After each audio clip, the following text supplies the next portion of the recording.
중요하다고 저는 생각합니다.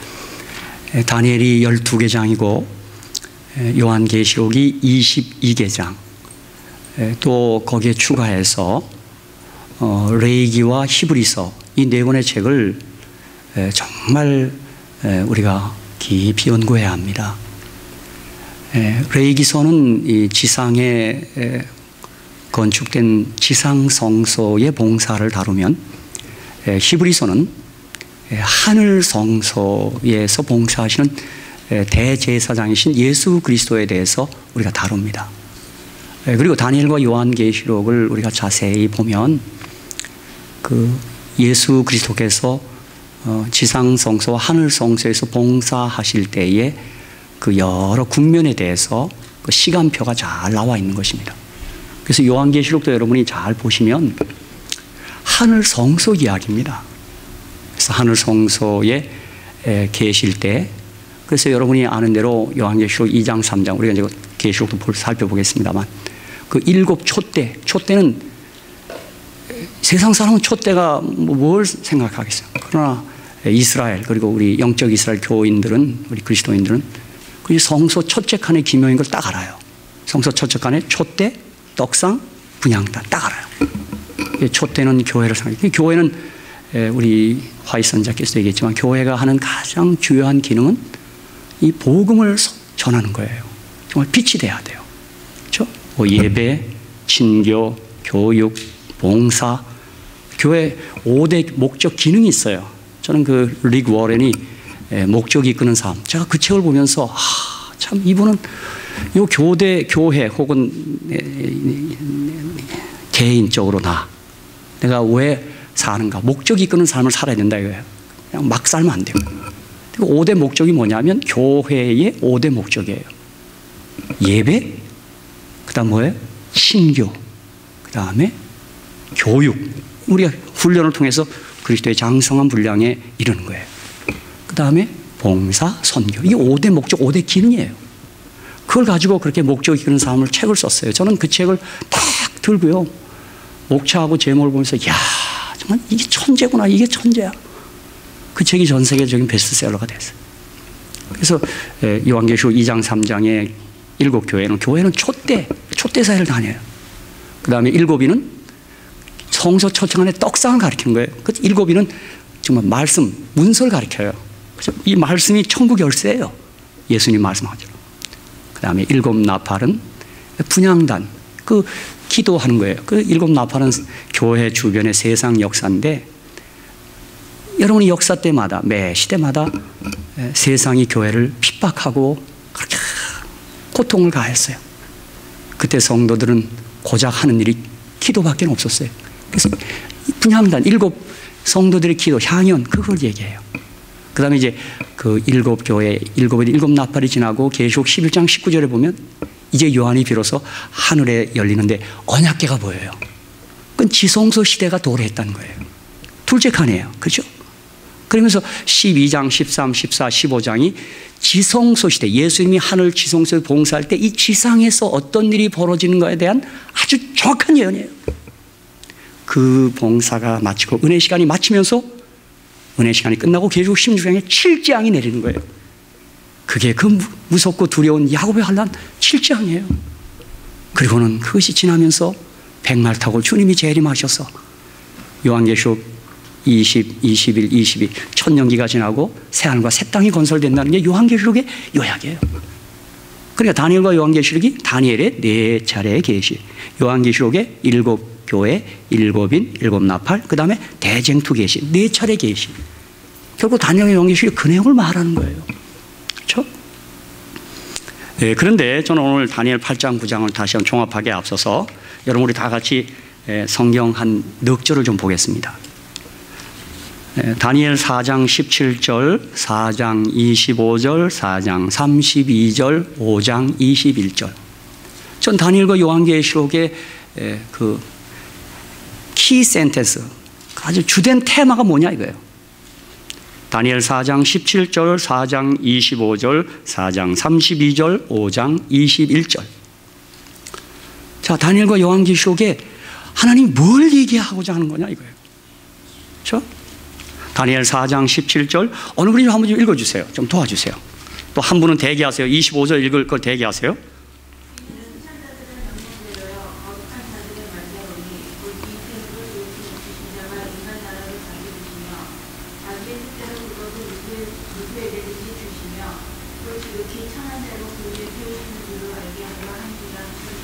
거기서 제가 강조하는 게 뭐예요? 지극히 높으신 자. 하나님이 인간 나라를 뭐 하세요? 다스려요. 여러분, 이 세계가 하나님의 장중에 있어요. 인간들이 하는 것 같지만 그렇지 않아요. 그래서 하나님이 예언하시고 그것을 그대로 문자 그대로 성취시키는 거예요. 여러분, 그러니까 제 주머니에만 지구본이 있을 게 아니라 여러분 주머니에 지구본이 하나 있어야 되겠죠? 이 지구를 하나님이 인간 나라를 다스려요. 그렇죠?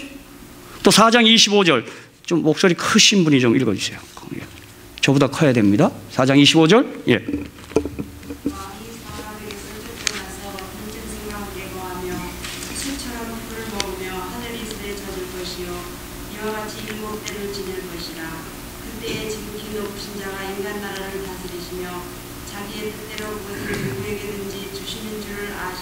다시 한번 지극히 높으신 자 하나님이 인간 나라를 뭐 하세요?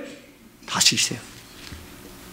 여러분, 이거 잊지 마셔야 돼요. 다니엘과 요한계시록의 핵심은 뭐냐면 하나님이 인간 나라를 다스린다는 거예요. 그렇죠? 4장 32절 계속되는 말입니다. 그들이 너를 사람들로부터 쫓아내리니 너의 거처가 들의 짐승들과 함께 있게 되리라. 또 그들이 너희를 소처럼 풀을 먹게 할 것이요 7대가 너에게 지나고 나서야 나는 지극히 높으신 분께서 인간들의 왕국을 다스리시리라. 예, 이거 지금 사모님은 우리 개정 개혁판, 우리 지금 개혁 성경과 좀 그래서 전 딴 데 읽는 줄 알았더니 그게 아니고 개혁 개정판 읽었어요. 예, 제가 개혁으로 한번 읽어보겠습니다. 죄송합니다, 사모님. 네가 사람에게서 쫓겨나서 들 짐승과 함께 거하며 소처럼 풀을 먹을 것이요 이와 같이 7대를 지내서 지극히 높으신 자가 인간 나라를 다스리시며 자기의 뜻대로 그것을 누구에게든지 주시는 줄을 알기까지 이르리라 하더니. 이 느부갓네살 왕이 회개해서 깨닫는 게 뭐냐면 자기가 바벨론을 통치한 줄 알았는데 누가 바벨론을 다스린다는 거예요? 하나님 다스리는 사실 깨닫는 게 회개예요. 그러니까 나는 죽고 하나님이 살아야 돼요. 그게 회개예요. 내가 다스리는 거 아니에요. 그리고 하나님의 통치, 다스리심을 내가 인정할 때 예수님, 하나님이 나의 왕이 되실 때 그가 하나님 나라가 거의 건설된 거예요. 그렇죠? 나는 죽고 예수님이 나의 왕, 나의 주인이 되셔야 돼요. 이제 다시 한번 다니엘 5장 21절 제가 읽겠습니다.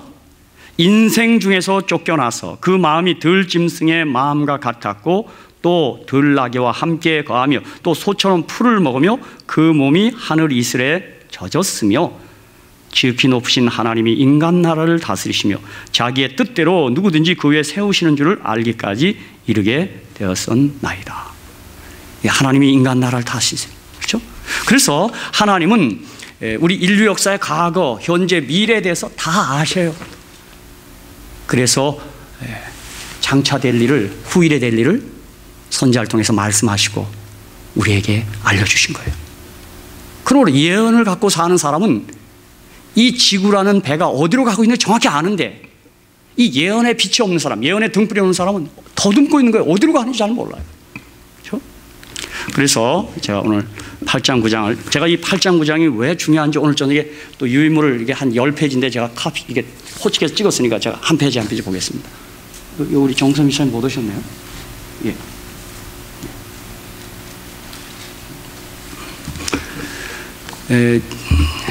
오늘 제가 그 내용을 거기 다 기록했습니다만 다니엘 8장 9장 이 예언이 우리 교회의 정체성, 우리 교회를 성서적인 교회로 만드는데 아주 뭐라 할까요? 그렇게 기여한 장입니다. 다니엘 8장 9장. 그 다음에 다니엘 10, 11, 12 이제 우리가 곧 배울 텐데요. 그것도 한 묶음이에요. 그러니까 다니엘 2장 지났고 다니엘 7장 지났고 다니엘 8장 9장이 아주 중요해요. 그리고 이 다니엘 8장 9장의 예언 해석을 우리 교회만이 가장 유니크하게 독특하게 해석하고 있고, 또 이것 때문에 우리가 정통교회가 될 수 있고, 이것 때문에 우리 주변에서는 우리를 갖다가 이단이라 그러는 거예요. 제가 거듭 얘기했지만 근자에 우리 교회 내부에 우리 교회의 전통적인 해석에 반기를 들고 의문을 제기하는 사람들이 일어나고 있어요. 그런데 그러한 것들의 끝에는 어디로 가냐 하면 그 칼끝이 화이트분에게 가요. 화이트분의 선자성을 부인하고 화이트분의 글은 사탄의 글이로까지 얘기하는 사람들 제가 봤어요. 제가 그 얘기를 듣고 얼마나 제가 분개했는지요. 영감된 글을 가지고 마귀의 글이라는 사람을 제가 봤어요. 우리 교회 장로님 출신이에요. 교역자 출신이에요. 그리고 이 교회를 떠나더라고요. 제가 그때 제가 그 경험에 너무 흥분해갖고 그렇게 얘기하지 마시고 예언의 신을 다 갖고 오세요. 그래갖고 우리 첫 페이지서부터 한번 읽어가자고. 그렇게 얘기하지 말고 한자 읽어가자고. 그랬더니 다 버렸대요. 제가 너무 놀랐어요. 여러분 보세요. 우리 예언의 신의 화이트부인의 글 중에 대쟁투 총서가 가장 기본 텍스트예요. 5권이 가장 기본적인 책이에요. 저는 그 책이요, 참 첫 문장과 마지막 문장이 얼마나 아름다운지요. 여러분 첫 문장이 뭐예요? 부자선자 God is love예요. 각시 The Great Controversy 마지막 문장이 뭔지 아세요? God is love예요. 여러분 생명의 세력, 사망의 세력 가운데 있는 쟁투, 선과 악의 쟁투의 핵심 이슈는 God is love를 가지고 싸우는 거예요. 여러분 어렵게 생각하지 마세요. 예언의 신의 화이트분이 그거 밝힌 거예요. 하나님은 사랑이시라는 그 사실의 피조물 가운데 가장 탁월한 피조물 루스벨에게 의심이 일어났어요. 하나님 사랑이 아니라는 거예요. 그 의심을, 그 불신을 자기만 간직하는 게 아니라 하늘 존재자들에게 유포하는 거예요. 여러분 보세요. 우리가 살아가면서도 한 사람이 어느 누구에 대하여 거짓을 말하면요, 그것이 사실이 아닐지라도 한번 듣고 나면 그렇게 보여요. 그러니까 우리가 남의 말 정말 조심해서 해야 돼요. 그게 가시지 않아요. 그게 딱 박혀요. 하늘천사 3분의 1이 그 덫에 걸렸어요. 여러분 부조와 선자 제1장에 보면 하나님께서는 그냥 그들 막 내어쫓은 거 아니에요. 기회를 줬어요. 돌이키라고. 돌이키지 못해요. 그래서 하나님 내어쫓겨요. 우리가 아는 대로 전 우주가 이 거짓말에 다 덫에 걸려버렸어요. 여러분 한번 그 말을 들으면 모든 피조물들이 하나님을 아마 바라볼 때마다 진짜 사랑이 아닌 것 같네, 이런 마음이 들어요. 우리가 아는 대로 우주 가운데 지구촌이 걸려들었어요. 지금 우리가 사는 지구가 바로 이 땅이에요. 이 땅이요. 다른 노성은 걸려들지 않았어요. 그런데 우리 주님께서는 사단을 즉각 없앨 수 있었지만 그렇게 하지 않았어요. 여러분 사단을 즉각 없애면 시원하죠? 여러분 시원해요. 왜요? 정말 시원해요. 그러면 어떤 일이 생기냐면 그 다음부터 우주의 전 피조물들은 하나님을 공포로 섬기는 거예요. 여차하면 어떻게 해요? 여러분 독재 정치가 왜 무서워요? 어떤 분 독재에 대한 향수를 갖고 있는 분이 있어요. 난 이해가 안 가요. 속이 시원했다고 그 시절에. 속은 시원하죠? 그죠? 어디? 여러분 그 다음부터는 여러분 두려움에 쌓여서 하나님을 워십 섬겨요.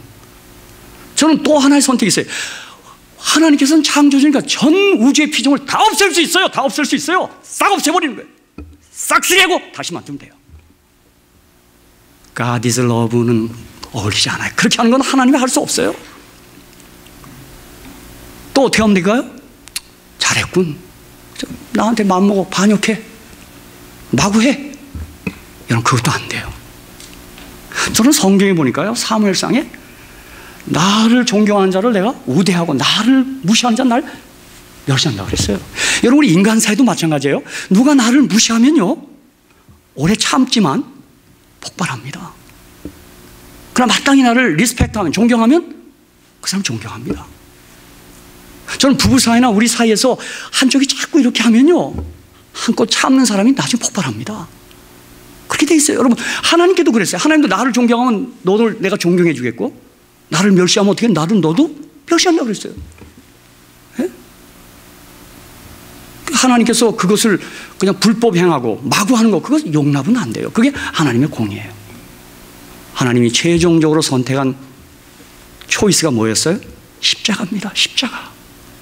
여러분, 십자가는 정말 놀라운 이야기예요. 정말 이 부속의 대쟁투라는 이 큰 그림에서 십자가를 바라보면요, 이게 보통의 이가 아니에요. 다시 말하면 십자가를 통해서 하나님의 가슴을 열어 제친 거예요. 그래서 계시록 12장에 보면 하늘의 존재자들은 깜짝 놀랐어요. 사단이 새빨간 거짓말쟁인 걸 알았어요. 그래서 계시록 12장에 보면 사단이 두 번째 내어 쫓겨요. 이제 우주에서는 더 이상 그의 거짓말이나 기만이 통하지 않아요. 그런데 이 땅만, 이 지구촌 화가 있어요. 왜요? 이 땅은 사단의 거짓말이 여전히 통하고 있어요. 여러분, 저와 여러분이 참으로 하나님이 사랑이라는 사실을 알면 어떻게 하나님을 사랑하지 않고 하나님을 경배하지 않을까요? 이 땅에 믿지 않는 사람들은 지금 하나님이 사랑하는 걸 모르고 있는 거예요. 모르고 있는 거예요. 하나님이 사랑하는 사람을 깨달은 사람이 믿음의 사람들이고, 하나님을 예배할 때 뜨겁게 예배하는 거예요. 그렇게 맥 빠지게 예배하는 게 아니에요. 제가 이번 우리 목요일날 여성교회 성경 공부하다 마침 그 동방박사 또 헤롯이 뭐 경배 얘기가 나와서 경배 얘기를 좀 했어요. 거기 헤롯도 경배하겠다 그래요. 동방박사도 경배해요. 엎드려 아기에게 경배해요. 여러분, 그 아기가 하나님이라는 걸 알고 경배했다는 동방박사 믿음의 사람들이에요. 근데 헤롯도 경배한다 그래요. 헤롯은 경배한다는 말 속에 예수 보면 죽이겠다는 말이 있어요. 예배 잘못 드리면 예수님 죽이는 거예요.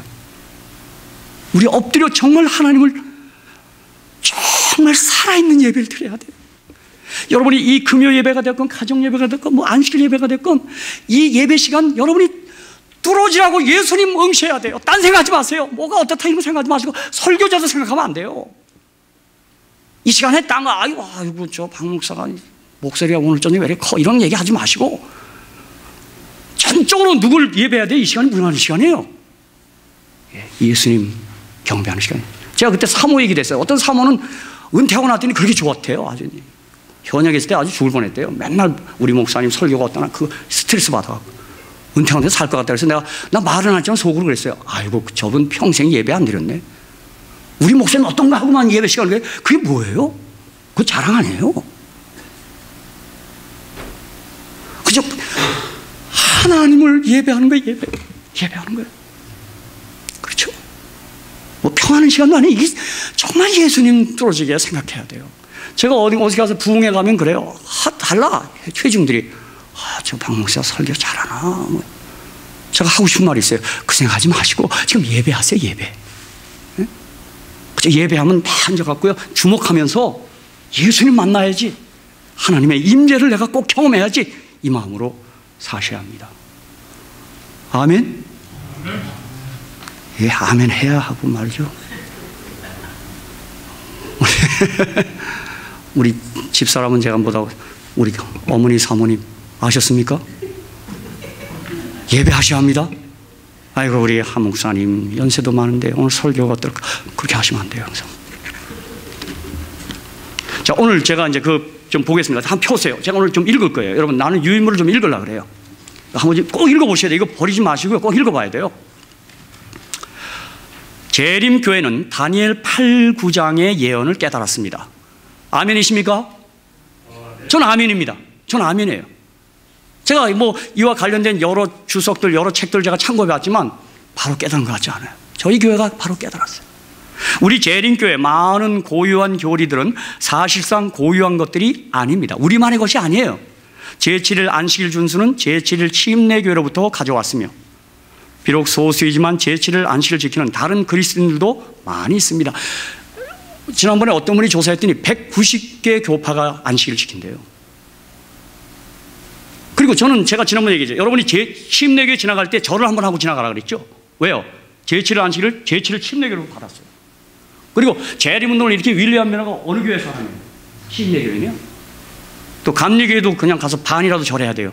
엘렌 화이트 감리교 출신이에요. 지옥에서의 영원한 고통과 반대되는 영원 멸절의 교훈이나 천년계에 관한 바른 이해도 다른 곳에서 발견할 수 있습니다. 그렇습니다. 이거 우리만이 깨달은 게 아니에요. 계시록 20장의 이 바른 교리를요. 사실상 우리 교리의 대부분은 기독교계의 전반에 펼쳐져 있습니다. 여러분, 삼위일체는 물론 천주교의 삼위일체가 성모까지 치니까 사위일체라고 말하지만 삼위일체 교리는 사실 어디가 그래도 수천 년간 잘 붙잡아온 겁니까? 누굽니까? 로만 캐톨릭입니다. 성부, 성자, 성령. 그거 잘한 거예요. 예. 그래서 지금 우리 교회 안에 최근에 삼위일체 교리를 우리가 자꾸 강조하니까 그건 천주교의 걸 빌려와서 바벨론화 됐다.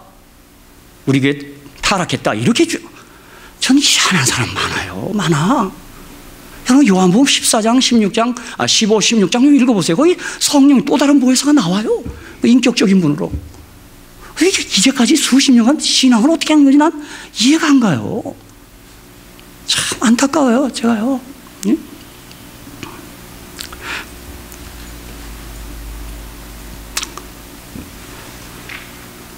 그리고 비록 대다수의 기독교인들이 영혼의 불멸을 믿고 죽음 후에는 즉시 천당에서 복을 누리거나 혹은 지옥에 떨어져서 고통당한다고 믿고 있지만, 이와 반대로 첫째 부활 혹은 둘째 부활 때까지 무덤에서 죽음의 잠을 잔다고 믿는 다른 그리스도인들도 있습니다. 우리도 그렇게 믿지만 다른 기독교인 가운데 있다 이 말입니다. 그러나 단 한 가지, 여러분 같이 굵은 글씨를 같이 읽겠습니다. 시작. 그러나 단 한 가지, 다니엘 8장의 2300주야 예언인 1844년 그리스도의 하늘 지성소 봉사 재림전 심판만은 뭐예요?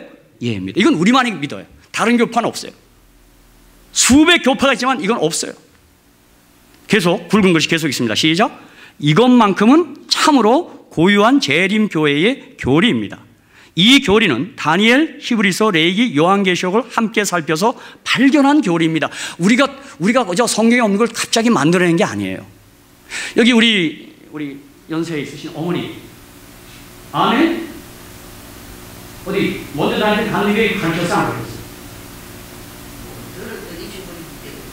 가르쳤어? 왜 잊어버려요, 어머니? 꼭 여기다 딱 새겨야지. 새겨야. 왜 잊어버려요? 딱 새기셔야 돼요. 잊어버리시면 안 돼요. 예, 이제 잊어버리지 마세요, 어머니. 예. 이거 제가 우스갯소리예요. 어떤 분이 나는 이 머리가 굳어서 그런지 안 헤어진다 그래서 걱정할 거 없어요. 머리에 굳으면 그게 더 새겨지면 안 지워져요. 돌에다 새기면 안 지워져. 예. 자, 어떤 이들은 왜 더 많은 그리스도인들이 이 진리를 깨닫지 못할까 하고 염려스러워할지도 모릅니다. 또 어떤 이들은 이 독특한 교리가 제7일 안식 예수님교회의 특별한 소명과 사명을 더 강하게 해주는 요소라고 생각할 것입니다. 예, 우리가 그렇게 생각합니다. 이건 다니엘 요한계시록 충실한 우리 교회만의 자랑이라 이 말입니다. 이거 감격이라 이 말입니다. 사실상 그것은 맞는 말입니다. 왜냐하면 다른 어느 누구도 우리가 전파하는 이 심판의 기별을 가르치지 않기 때문입니다. 다른 어떤 교리보다도 이것은 제7일 안식 예수 재림교회의 뚜렷한 정체성을 확인하게 해줍니다. 명심할 것은 1844년 재림전 심판에 관해 연구할 때 우리는 항상 복음의 맥락에서 심판을 보아야 합니다. 이게 우리가 조심할 거예요. 이것을 심판만 따로 떼서 생각하면 또 한 차례 우리는 문자주의, 율법주의자가 되고 마는 거예요. 왜냐하면 복음이 없는 심판은 마치 은혜 없는 율법과 같기 때문입니다. 복음의 맥락에서 심판을 볼 때 우리는 두려움과 정죄와 죽음 대신 믿음과 확신과 소망을 발견하게 될 것입니다. 복음과 심판을 연결시키는 가장 명백한 구절은 첫째 천사의 기별일 것입니다. 그 요한계시록 14장 6절 7절을 다 같이 한번 읽겠습니다. 시작. 또 보니 다른 천사가 공중에 날아가는데 땅에 거하는 자들 곧 여러 나라와 족속과 방언과 백성에게 전할 영원한 복음을 가졌더라. 그가 큰 음성으로 가로되 하나님을 두려워하며 그에게 영광을 돌리라. 이는 그의 심판하실 시간이 이르렀음이니 하늘과 땅과 바다와 물들의 근원을 만드신 이를 경배하라 하더라. 거기 심판과 복음이 같이 나오죠? 우리는 사실 심판을 얘기할 때 복음을 함께 강조하지 않았다면 우리도 잘못한 것입니다. 그건 잘못된 복음을, 잘못된 심판을 전한 것입니다. 우리가 이 주제를 연구할 때 먼저 심판과 구원의 전체 계획에 대한 배경이 무엇인지 살펴봐야 합니다. 아까 제가 그래서 하늘 반역, 대쟁투 얘기를 한 거예요. 여러분, 대쟁투 총소가요, 저는 얼마나 은혜스러운지요.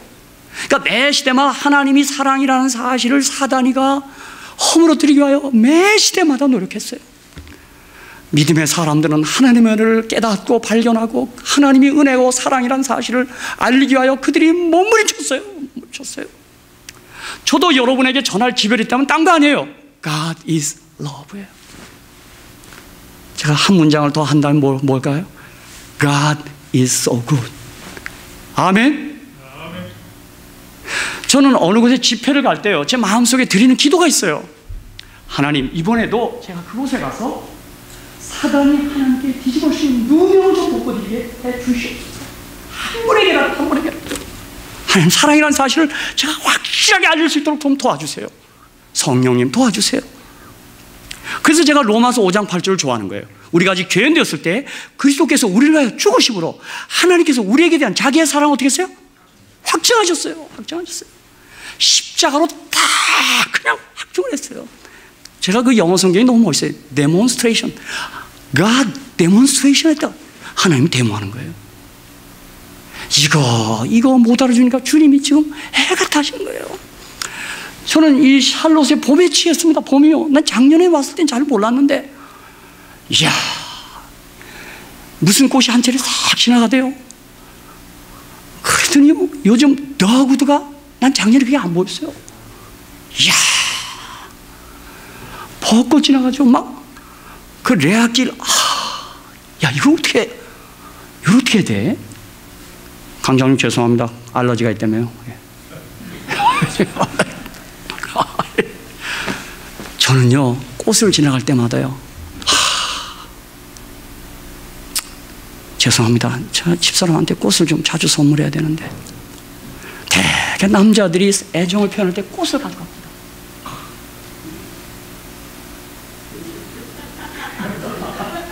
하나님한테 배웠어요. 하나님한테요. 저는 집사람한테 꽃을 처음 선물한 때가 장인어른이 돌아가시는데 우리 사람이 우울해 있어요. 야, 이거 어떻게 해야 되나? 내가 그때 처음 꽃 한 송이 케이크하고 내가 사갔습니다.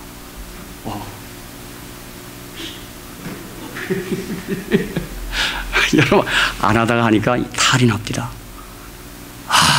어쩌면 케이크는 곰팡이가 났어요. 야, 난 지금 어떻게 해야 되나? 그랬더니 집사람 걸 또 돈으로 바꿔도 돼요, 또. 저는 그때 꽃을 한 송이 갖고 알러브했는데, 내가 그걸 한번 하고 나서요, 이 들녘에 꽃을 씌워봤어요. 개나리는 거. 쉴 수가 없어요. 개나리 108,600송이.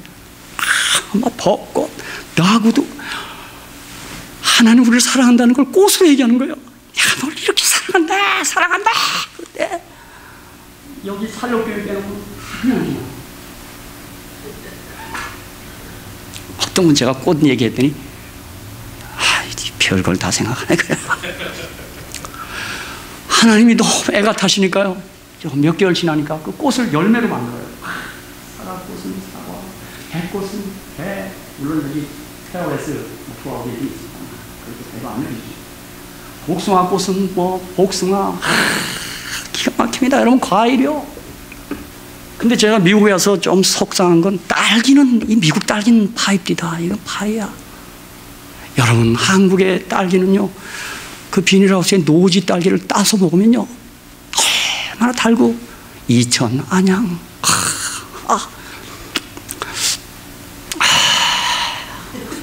복숭아요, 원주 복숭아요. 사우스 캐롤라이나 아무리 좋더라도 난 원주 복숭아 맛 못 따라갑니다. 아무튼 목사님은 돌아가시거든 원주 복숭아 한번 드셔야 합니다. 하나님께서 그 꽃이 사랑이란 말을 눈치 못 채니까 열매를 딱 만들어서 다 입에 넣어주는 거예요. 근데도 먹기만 해요. 그때 하나님 날 이렇게 사랑하는구나. 좀 한번 고백해야 돼요. 고백해야 돼. 그렇죠?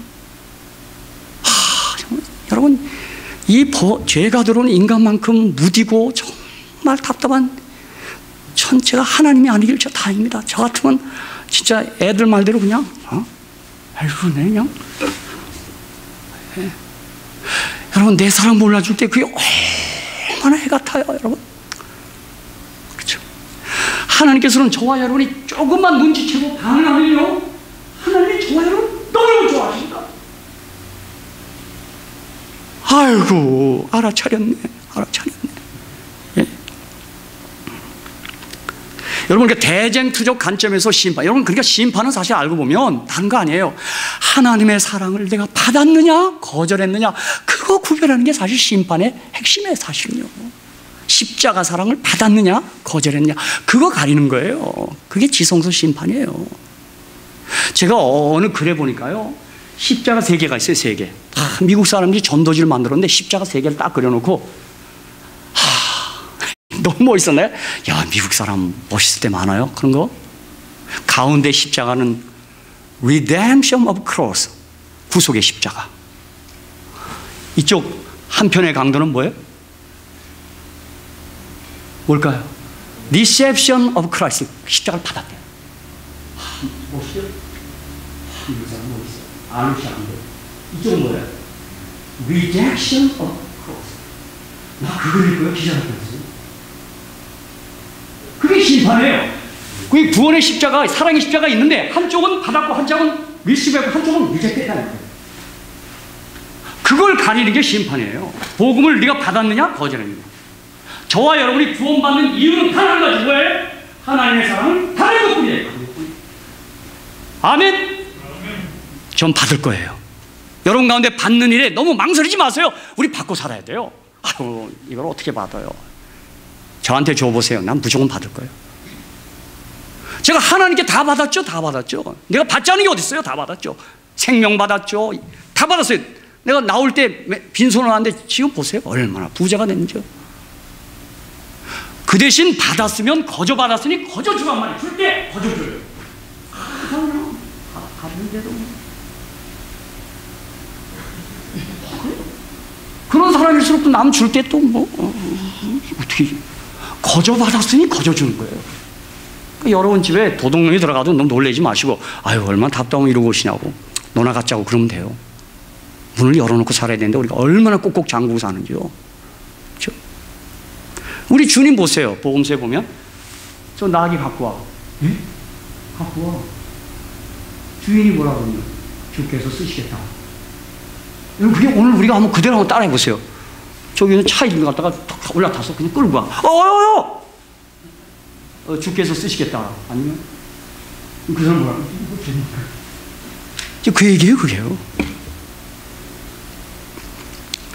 우리가 사는 지구 밖에서 시작된 죄와 반역이 하나님의 율법과 어떤 관계가 있는지를 살펴봐야 하고, 그 다음으로 주님의 십자가에 근거를 둔 1840년 재림전 심판의 가르침에 대해 우리가 얼마나 견고한 성경적 기초를 가지고 있는지 확인해야 합니다.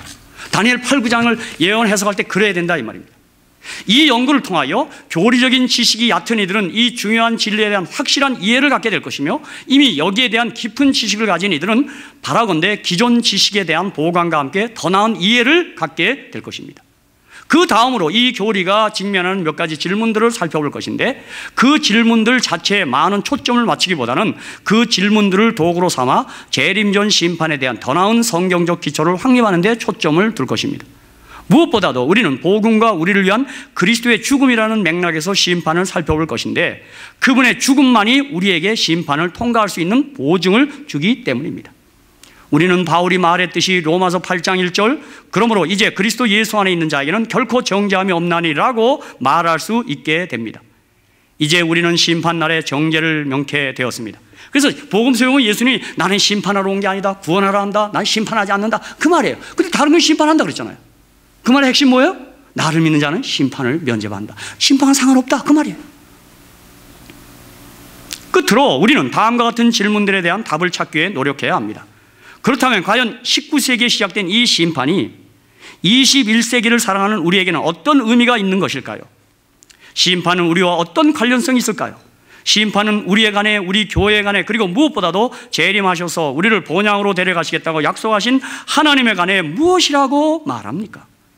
결국 1844년 심판에 대한 바른 이해는 특별히 그리스도의 재림을 기다리는 우리에게 그분의 죽음의 의미를 더욱 분명하고 깊게 깨닫도록 도와줄 것입니다. 십자가, 사랑이 터져버린 곳, 사랑의 심장이 터진 곳, 저와 여러분이 하늘 가는 고속도로가 주님의 가슴 뚫린 그곳입니다. 십자가 때문에 우리가 하늘 갑니다.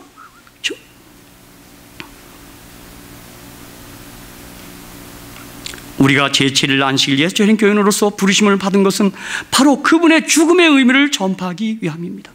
왜냐하면 재림전 심판은 십자가에 초점을 맞추고 있으며 만물의 종말이 가까움에 따라 십자가의 의미를 가능한 한 명확히 이해하는 것이 참으로 중요하기 때문입니다. 그래서 여러분이 실물교훈에 보면, 실물교훈의 그 열처녀 비유에 화이트분이 얘기했어요. 재림 직전에 온 세계에 강력히 전파될 기별은 하나님의 사랑을 전하는 것이라고 그랬어요. 십자가를 전하는 거예요. 여러분, 우리 뭐 건강 전하고 이런 거 아니에요. 가장 핵심은 뭐냐면 그분의 십자가의 사랑을 전해야 돼요. 하나님은 사랑이라는 사실을 사단이 뒤집어 씌운 누명을 우리가 벗겨야 돼요. 우리의 말로, 우리의 행실로, 우리의 태도로, 우리의 교리로 그거 전해야 돼요. 그게 다니엘과 요한계시의 예언을 바로 깨닫는 우리들의 할 행동이에요. 따라서 2300주야 예언은 도표와 연대와 숫자를 이해하는 차원을 넘어 예수님과 그분의 십자가와 우리를 위한 그분의 하늘 봉쇄에 대해 더 잘 이해하기를 바라는 것입니다. 그렇게 될 때 우리는 하나님의 은혜로 이 연구를 통해 풍성한 보상을 받게 되는 것입니다. 그러므로 저와 여러분이 다니엘 요한계시록을 공부한 바르게 깨닫는 우리들은 그 누구보다도 하나님의 사랑에 취해서 살아야 합니다. 제가 여러분을 바라볼 때 사랑에 취한 사람으로 보여야 돼요. 제가 우리 재림교인에게 좀 아쉬운 게 그거예요. 그냥 너무 딱딱해. 아직 그 진리를 알긴 알았는데 너무 경직돼 있어. 너는 알 것 없이 그래요? 독일 병장 같아. 제가 볼 때 다른 건 다 모르겠는데 사랑에 취한 사람 같지가 않아요. 여러분, 사랑에 취한 거는 감출 수가 없어요. 제가 보니까 기침하고 사랑은 못 감춰요. 아멘? 사랑을 안 해보셨나? 아니, 도대체 이게 뭐 좀, 아무튼 제가 그래서 종종 내가 별종으로 내가 취급받아요. 내가 이 교회 처음 왔을 때요, 내가 애틀란타에서 처음 여기 야영에 강사할 때요, 아주 두 가지 반응이 있었다 그래요. 어떤 사람은 저 사람 괜찮은 것 같다는 사람도 있었고요. 제가 그걸 나중에 들었어요. 제 테이프가 제일 많이 나왔대요. 그때 애틀란타 노병종 사 있을 때 제 테이프, 제가 시조사분들한테 들었어요. 네 테이프가 제일 많이 나왔대요. 그러면서 날 조금 약간 용돈을 주대요. 이런 게 또 다 있나? 지금 또 이랬어요. 그런데 한편으로 방에서 저놈은 이단이야, 저게 안식교가 아니라는 말을 꽤 많이 했다 그래요.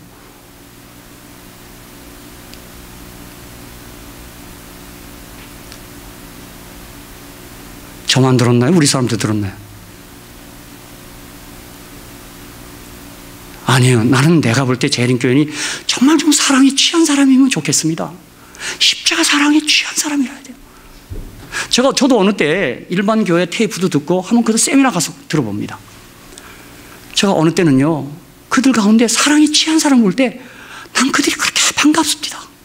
좀 진리는 좀 소홀히 하는 것 같아도 사랑에 취해서 어쩔 줄 모르는 사람들이 있어요, 종종. 난 그들을 볼 때 그렇게 좀 반가워. 근데 진리를 가졌노라고, 진리가 너희를 자유케 한다고 그랬고, 진리가 우리를 거룩하게 하고, 진리가 우리를 기쁘게 하고, 사랑이 넘치게 하는데 그게 안 될 때는 이 진리가 왜 이렇게 된 겁니까? 그런 의문을 갖고 있는 거예요. 사랑하는 우리 샬롯교회 성도 여러분, 좀 사랑에 취해서 사시기를 주님의 이름으로 간절히 축복합니다. 이 기독교는 교리가 아닙니다. 기독교는 인격 대 인격의 만남입니다. 동행입니다. 하나님 임재를 느끼는 겁니다. 하나님과 같이 사는 겁니다. 제가요, 요한계시록 3장 20절에 보니까 예수가 문 밖에서 문을 두드리고 문을 열면 들어가겠다. 그 말은 아직 영접 안 했다는 거예요. 가진 건 많은데 영접 안 했어. 그래서 이어지는 말이 뭐예요? 내가 더불어 먹고 마시고 있어요. 예수 영접은, 예수 믿는 건 뭐냐면 예수와 같이 밥 먹는 거예요. 밥 먹는 거. 아이고, 밥 먹을 때마다 그 생각해요. 이게 뭐예요? 예수님 성령하고 예수가 친해지잖아요. 밥 먹으면 친해지잖아요. 그죠? 밥 먹는 거. 네. 친해지잖아요. 친해져. 예수님과 밥을 좀 드셔야 돼요. 밥을요. 그게 라우디가 교회에 극복하는 문제예요. 같이. 그죠? 그죠? 우리가 더 절친하다면 숟가락을 떠서 이 사람도 넣어주고.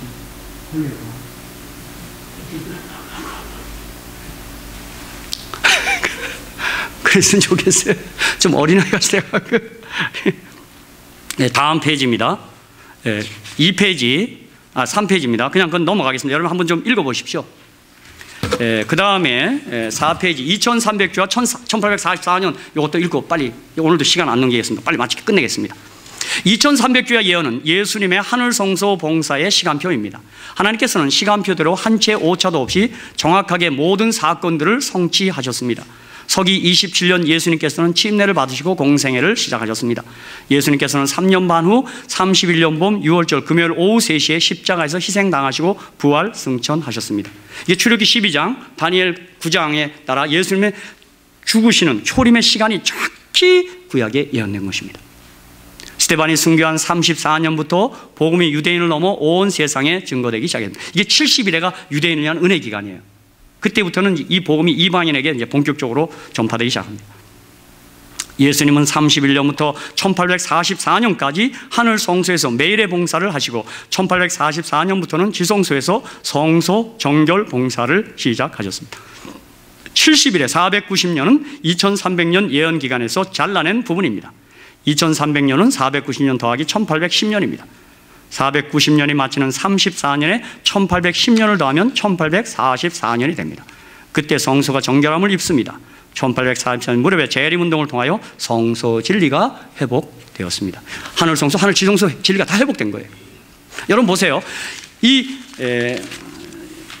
2300주의 예언이 시작될 즈음에 세 차례의 조소를 통하여 이스라엘이 포로에서 회복됩니다.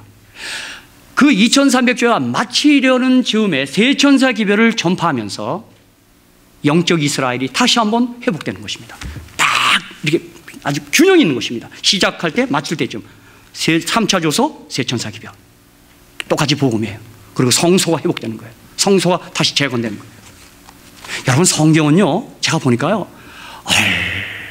얼마나 이게 기묘하게 이게 균형을 막 갖고 있는지요.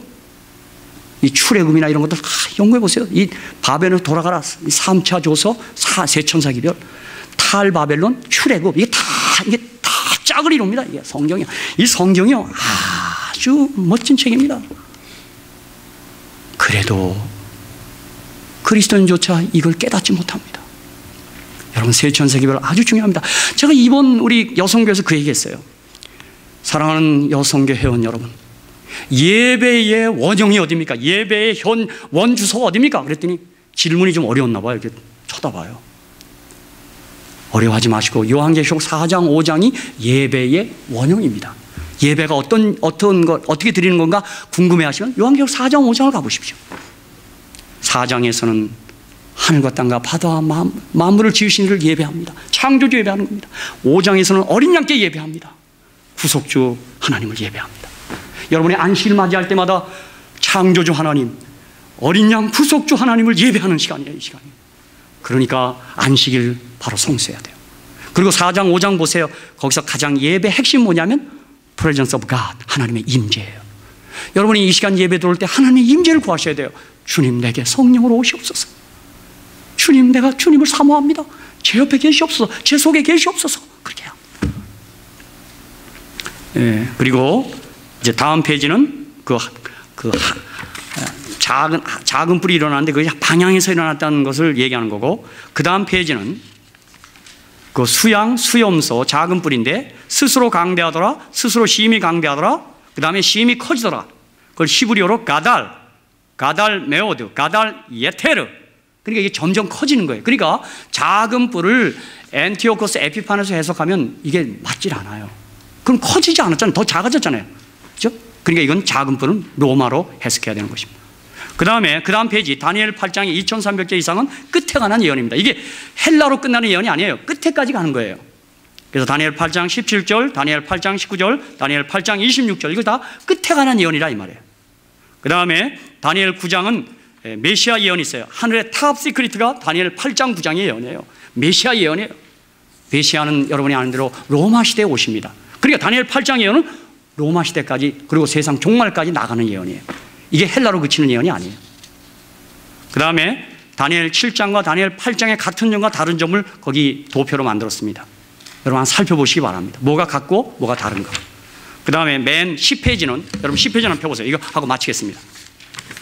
자, 이제 우리가 이제 8, 9장에서 이제 4대 계시 가운데 세 번째 계시를 맞추는 거예요. 근데 여러분이 보시면 다니엘 2장, 다니엘 7장, 다니엘 8, 9장, 다니엘 10, 11, 12장, 이것이 4차례 계시가 있어요. 4대 계시예요. 그래서 거기 보면 바벨론, 메데파사, 그리스, 로마, 나뉜 왕국들, 그 다음에 심판, 그 다음에 그 작은 뿔이 있죠. 그 다음에 그리스도의 왕국.